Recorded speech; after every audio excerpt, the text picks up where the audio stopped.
كنت ألعب بالمدرسة كنت ألعب Israeli আগ্রাসনে নিজের ডান হাত হারিয়ে এভাবেই হাসপাতালের বিছানায় যন্ত্রণায় কাতরাচ্ছে 6 বছর বয়সী ফিলিস্তিনি শিশু ঝাদা দাবিবিচ। তার এই অসহনীয় কান্না যেন গোটা ফিলিস্তিনেরই প্রতিচ্ছবি, যা নাড়া দিয়েছে গোটা বিশ্বকে।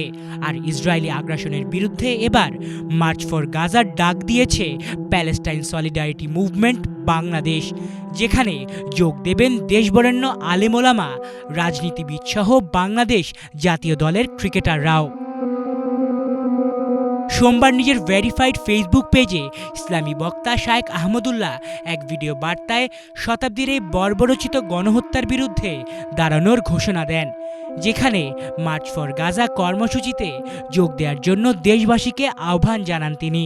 ঐতিহাসিক মুভমেন্ট মার্চ ফর গাজা এই বিক্ষোভটি আয়োজন করছে ফিলিস্তিন সলিডারিটি মুভমেন্ট বাংলাদেশ। ইনশাআল্লাহ বিক্ষোভে আমি সামিল থাকব। আমি আশা করছি বাংলাদেশের সকল দল, মত, চিন্তা, দর্শনের মানুষ প্রত্যেকে যার যার জায়গা থেকে বিক্ষোভে সামিল হওয়ার চেষ্টা করবেন। একই দিনে দলমত নির্বিশেষে সবাইকে এই গণজমায়েতে অংশ নেওয়ার আহ্বান জানান ইসলামী বক্তা মিজানুর রহমান আজহারি। তাদের মতো একাধিক আলেমোলামাও এই কর্মসূচিতে অংশ নেয়ার দৃঢ় আশা ব্যক্ত করেছেন। প্যালেস্টাইন সলিডারিটি মুভমেন্ট বাংলাদেশের আয়োজনে ফিলিস্তিনের গাজায় সংগঠিত শতাব্দীর বর্বরোচিত গণহত্যার প্রতিবাদে মার্চ ফর গাজা শিরোনামে এক বিশাল বিক্ষোভ সমাবেশ ও গণজমায়েতের আয়োজন করা হয়েছে। একই সাথে বাংলাদেশ জাতীয় ক্রিকেট দলের সাবেক অধিনায়ক মাহমুদুল্লাহ রিয়াদও মার্চ ফর গাজা কর্মসূচিতে উপস্থিত থাকবেন বলে ভিডিও বার্তায় জানিয়েছেন। মার্চ ফর গাজা শিরোনামে একটি কর্মসূচি আয়োজিত হতে যাচ্ছে। আসুন আমরা সবাই মিলে সর্বস্তরের মানুষ এই বিক্ষোভ মিছিলে অংশগ্রহণ করি। শুধু তিনিই না, মেহেদী মিরাজ, তাইজুল ইসলামের মতো বেশ কিছু ক্রিকেটারও এই গণজমায়েতে অংশগ্রহণ করার কথা জানিয়েছেন।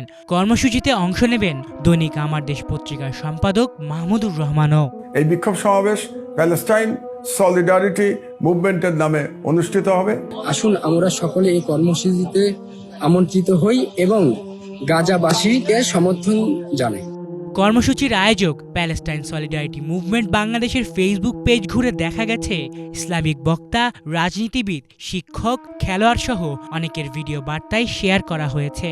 সবার কণ্ঠেই ফিলিস্তিনের গাজায় ইসরায়েলি গণহত্যার প্রতিবাদের সুর। কর্মসূচিতে সবাইকে অংশগ্রহণের আহ্বান জানাচ্ছেন তারা। আগামী 12 এপ্রিল সোহরাওয়ার্দী উদ্যানে এই বিশাল মার্চ ও বিক্ষোভ সমাবেশ অনুষ্ঠিত হওয়ার কথা রয়েছে। আলিফ চৌধুরী, বাংলা ভিশন, ঢাকা।